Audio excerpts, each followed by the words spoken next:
আল্লাহু লা ইলাহা ইল্লা হুয়াল হাইয়ুল কাইয়্যুম।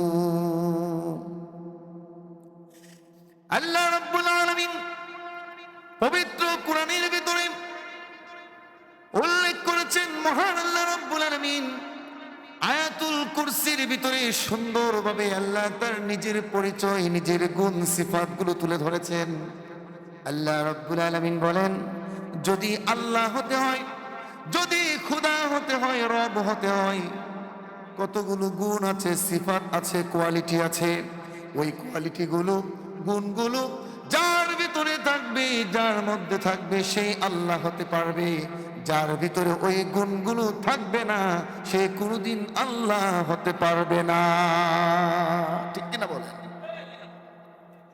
আল্লাহ রাব্বুল আলামিন বলেন, আল্লাহু লা ইলাহা ইল্লা হুয়াল হাইয়ুল কাইয়্যুম।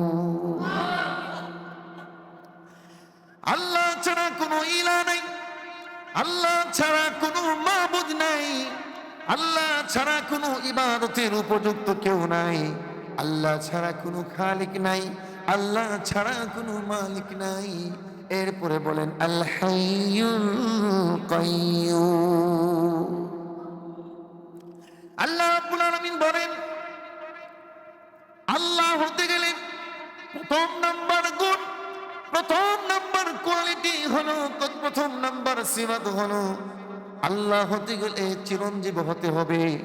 যার মৃত্যু আছে, যার মরণ আছে, সে কোনোদিন আল্লাহ হতে পারে না।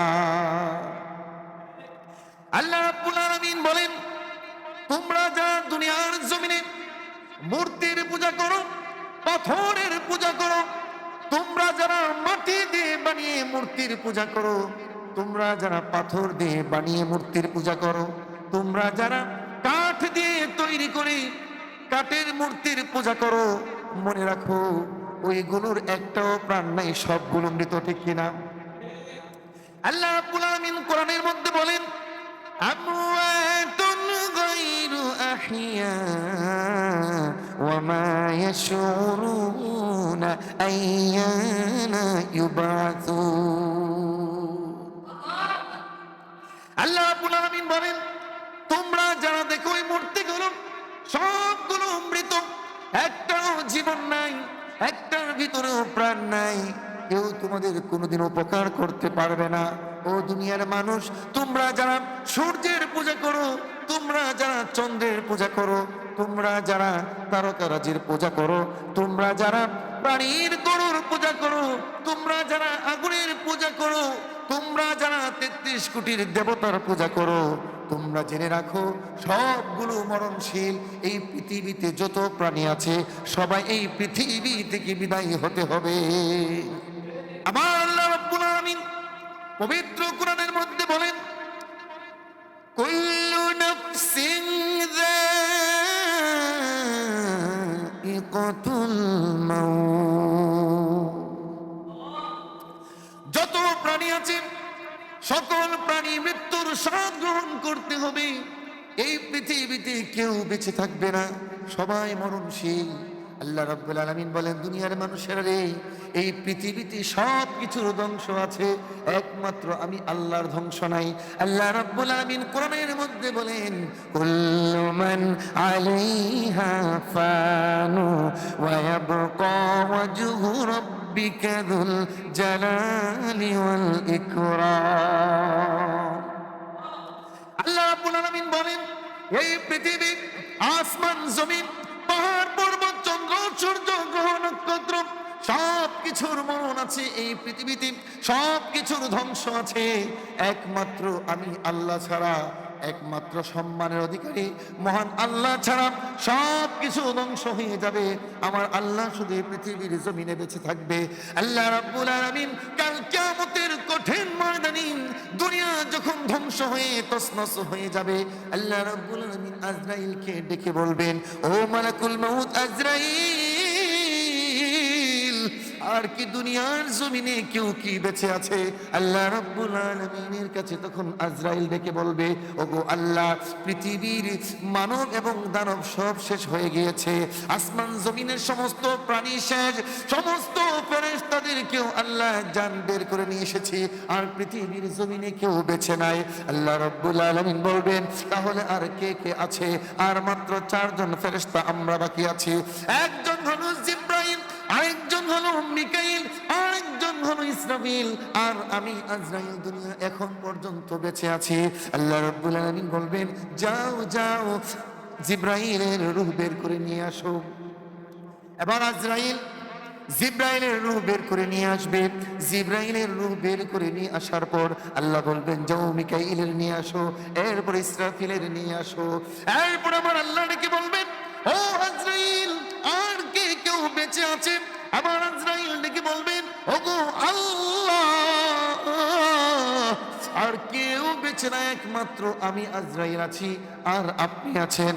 আপনি তো আল্লাহ, আপনার তো মৃত্যু নাই, আপনার তো মরণ নাই, আর আমি তো আজরাইল। আল্লাহ রাব্বুল আলামিন আজরাইলকে ডেকে বলবেন, ওগো আজরাইল, যাও যাও, তোমারও মৃত্যুবরণ করতে হবে। আমি আল্লাহ আগেই জানাই দিয়েছি, সমস্ত প্রাণী মৃত্যুবরণ করতে হবে। এবার আল্লাহ রাব্বুল আলামিন আজরাইলকে পাঠাবেন জান্নাত এবং জাহান্নামের মধ্যস্থলে একটা বিশাল ফাঁকা জায়গা। ওই জায়গার মধ্যে যখন আজরাইল দাঁড়াবে, দাঁড়ানোর পরে আল্লাহ রাব্বুল আলামিন কোরআন থেকে একটা আয়াত তেলাওয়াত করবেন, আর সাথে সাথে আজরাইলের রূহ বের হয়ে যাবে। আল্লাহ নবী বিশ্ব নবী রাহমাতুল লিল আলামিন হাদিসের মধ্যে ইরশাদ করেন, ওই সময় যদি পৃথিবীর মানুষেরা বেঁচে থাকতো, এই পৃথিবী, এই জমিন যদি টিকে থাকতো, জমিন যদি ধ্বংস না হতো, মানুষ যদি ধ্বংস না হতো, ইসরাফিলের সিংহার ফু দেওয়ার কোনো দরকার ছিল না।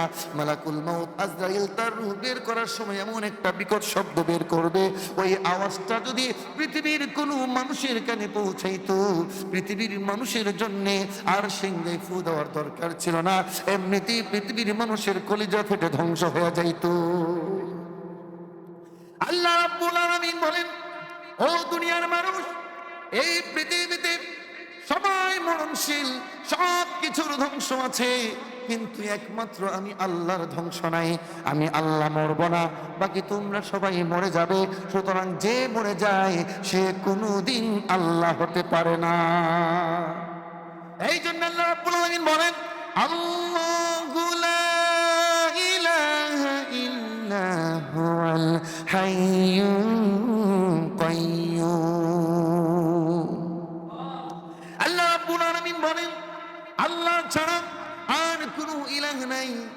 আর আল্লাহ হতে গেলে যে প্রথম নাম্বার গুণ, মরণ থাকবে না, জীবন জীবিত থাকতে হবে, মরা যাবে না। এই জন্যে আয়াতুল কুরসির এত সম্মান আর ইজ্জত। মুফাসসিরে কেরামগণ বলেন, আয়াতুল কুরসির সম্মান আরো বাড়ার কারণ হলো ওই আয়াতুল কুরসির ভিতরে আল্লাহ রাব্বুল আলামিনের ইসমে আযমের 2টা নাম তিনি উল্লেখ করেছে। ইসমে আযমের এত গুরুত্ব, আল্লাহ নবী বিশ্ব নবী রাহমাতুল লিল আলামিন গভীর রজনীতে যখন তিনি ঘুম থেকে উঠে সিজদায় পড়ে রইলেন, আম্মা জান আয়েশা রাদিয়াল্লাহু তাআলা আনহা বলেন, আমি আমার কাছে হাত দিয়ে দেখি আমার প্রাণের স্বামী বিশ্বনবী রাহমাতুল লিল আলামিন আমার কাছে নাই। মনে করেছি বাহিরে গিয়েছে, কিছুক্ষণ পরে আবার হয়তো ফিরে আসবে। ঘন্টার ঘন্টা চলে গেল, দেখি আমার নবী, প্রিয় নবী বিশ্বনবী রাহমাতুল লিল আলামিন ঘরের ভিতরে আসে না, আমার কাছে আসে না। আমি এমনি তাকায় দেখি আল্লাহ নবী বিশ্বনবী রাহমাতুল লিল আলামিন সিজদার মধ্যে পড়ে ইয়া হাইয়ু ইয়া কাইয়ুম বলে কাঁদতেছে। আমি তাকায়া দেখি আমার নবী চোখের পানি ছেড়ে দিয়া সিজদার মধ্যে পড়ে পড়ে চোখের পানি ছেড়ে দিয়া কান্দায় বলে, ইয়া হাইয়ু ইয়া কাইয়ুম, ইয়া হাইয়ু ইয়া কাইয়ুম, ইয়া হাইয়ু ইয়া কাইয়ুম। আমি আমার প্রাণের স্বামী বিশ্বনবী মুহাম্মদুর রাসূলুল্লাহ সাল্লাল্লাহু আলাইহি সাল্লামকে আমি জিজ্ঞেস করলাম, ইয়া রাসূলুল্লাহ, ইয়া হাবিবাল্লাহ, ইসমে আজম কি আমি শিখতে চাই। আল্লাহ নবী বলেন, আয়েশা তুমিও তো দেখি ইসমে আজম শিখে গিয়েছো। আম্মা জানা এসে বলি, ইয়া রাসূলুল্লাহ, কিভাবে ইসমে আজম শিখে, কিভাবে আমি শিখেছি আমি তো জানি না। আল্লাহ রাসূল সাল্লাল্লাহু আলাইহি সাল্লাম বলেন, ও আয়েশা, আমি যে সিজদার মধ্যে পড়ে আল্লাহর কাছে ইয়া হাইয়ু ইয়া কাইয়ুম বলে চোখের পানি ছেড়ে দিয়ে আমি কেঁদেছি, ও আয়েশা, আর ইয়া হাইয়ু ইয়া কাইয়ুম বলেছি, এটাই হলো ইসমে আজম। আর তুমি তো ইসমে আজম আমার মধ্য থেকে শিখে গিয়েছো। আল্লাহর নবী, বিশ্ব নবী, রাহমাতুল লিল আলামিন সিজদার মধ্যে পড়ে রইলেন ফজর পর্যন্ত। বেলাল আজান দিল, আজানের পর সমস্ত সাহাবীরা মসজিদে গেলেন নামাজ আদায় করার জন্য। প্রত্যেকেই সুন্নত পড়ে পড়ে দাঁড়িয়ে রইলেন বিশ্বনবীর জন্য। বিশ্বনবী আসবে আর নামাজ আদায় করব, কিন্তু আল্লাহর নবী বিশ্বনবী রাহমাতুল লিল আলামিন আসে না। সময় চলে যাচ্ছে, সূর্য উঠে যাবে, কিন্তু নবী তো আসে না। সমস্ত সাহাবীরা বলে, আবু বকর তুমি যাও, নবীকে ডেকে দাও, মনে হয় নবীর ঘুম লেগে গিয়েছে। আবু বকর সিদ্দিক ডেকে বলেন, না না, আমি যেতে পারবো না, আমার নবী ইচ্ছাকৃত ঘুমাই নাই, কারণ আমার নবীর ঘুমটাও আমার আল্লাহ ঘুম পাড়াইয়া দিয়েছে।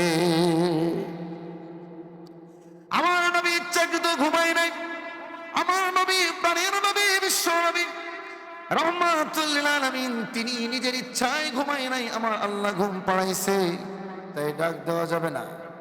সাহাবীরা বলে, আমার নবী তো ইচ্ছা করে ঘুমায় নাই, কিন্তু নবী তো জানে না ফজরের সময় চলে যাচ্ছে। ওমর তুমি যাও, ডেকে দাও। হযরত ওমর বলে, না না, আমি পারবো না। ওমর তুমি তো আসাদু ফি আমরিল্লাহ, ওমর তুমি তো কঠোর, তোমার তো সাহস আছে, যাও না, তুমি গিয়ে একটু ডাক দাও, বিশ্ব নবীকে ডেকে নিয়ে আসো ঘুম থেকে ওঠার জন্য। হযরত ওমর যায় না, সমস্ত সাহাবীরা মিলে হযরত বেলালকে ডেকে বলে, ও বেলাল, তুমি তো নবীর মুয়াজ্জিন, যাও যাও, তুমি বিশ্ব নবীকে ডেকে দাও। হযরত বেলাল বিশ্ব নবীর হুজরা শরীফের চতুর্দিকে হাঁটে আর বলে, আসসালাতু খায়রুম মিনান নাওম, আসসালাতু খায়রুম মিনান নাওম, ঘুম থেকে নামাজ উত্তম, ঘুম থেকে নামাজ উত্তম। আল্লাহর নবী বিশ্ব নবী রাহমাতুল লিল আলামিন সিজদা থেকে মাথা উঠাইয়া, আল্লাহর নবী বিশ্ব নবী রাহমাতুল লিল আলামিন সিজদা থেকে মাথা উঠাইয়া হুজরা শরীফের দরজা যখন খুলে দিল, দরজা খুলে দেখে সমস্ত সাহাবীরা দাঁড়িয়ে রইলেন বিশ্ব নবীর জন্য। হযরত বেলাল তাকায়া দেখে বিশ্ব নবীর চেহারা লাল হয়ে আছে, কপালের মধ্যে বালি লেগে আছে, চোখগুলো লাল বর্ণ বড় বড় হয়ে আছে। বেলাল দেখে বলে, ইয়া রাসূলুল্লাহ, ইয়া হাবিবাল্লাহ, নবীজি, আপনার চেহারা দেখে মনে হয় সারা রাত্র ঘুমান নাই, সিজদার মধ্যে পড়ে রয়েছিলেন, আল্লাহর কুদরতি পায়ে সিজদায় পড়ে আল্লাহর শুকর আদায় করেছে, নবী মনে হয় ঘুমান নাই। ওগো নবীজি, যদি আমি বেলাল জানতাম আপনি ঘুমান নাই, সিজদায় পড়ে রয়েছেন, আমি আপনার সঙ্গে বেয়াদবি করতাম না, নবী আমাকে আপনি মাফ করে দেন। ভাইরা আমার, যেই নবী বিশ্ব নবী রাহমাতুল লিল আলামিন 24 ঘন্টার মধ্যে সারা রাত্র ঘুমায় নাই, বিশ্ব নবী সিজদায় পড়ে রয়েছেন আল্লাহর কুদরতি পায়ে আল্লাহর শুকর গুজার আদায় করার জন্য। যেই নবীর আগেও গুনাহ নাই, পিছনেও গুনাহ নাই, ভবিষ্যতেও নাই, বর্তমানেও নাই, কোনো গুনাহ নাই, নবীর সামনে পিছনে কোনো গুনাহ নাই, মাসুম নবী, মাসুম নবী হওয়ার পরেও 24টা ঘন্টা মহান আল্লাহ রাব্বুল আলামিনের সিজদার মধ্যে পড়ে থাকতে